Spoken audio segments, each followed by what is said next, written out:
آئندہ مالی سال کا بجٹ کل پیش کیا جائے گا۔ مہنگائی کے ستائے عوام نے حکومت سے بجٹ میں ریلیف کی امیدیں لگا لی ہیں۔ اشیاء خوردنوش، بجلی، گیس کی قیمتوں میں کمی کا مطالبہ کر دیا۔ بجٹ تو امیروں کے لیے ہوتا ہے، غریبوں کے لیے تو نہیں ہوتا بجٹ۔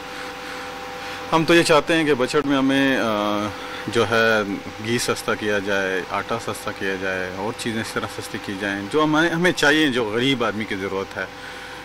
بجلی ہو کم از کم، بجلی کے بل کم آئیں، تو کم از کم ایسی چیزیں ہونی چاہیے جو عوام دوست بجٹ ہو۔ بجٹ سے تو ہر بار کی طرح اس بار بھی اچھی توقعات ہے۔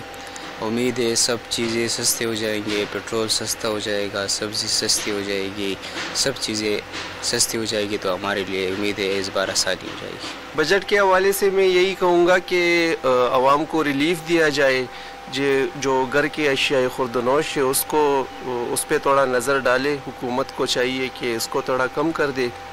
آپ گھی کو دے کے، چینی کو دے کے، شوگر، یہ جتنے بھی گھر میں عام روٹین میں استعمال ہوتا ہے اس کو کم کرنا چاہیے۔ بجٹ کے حوالے سے یہ ہے کہ نا غریب عوام کے لیے سہولت ہونا چاہیے۔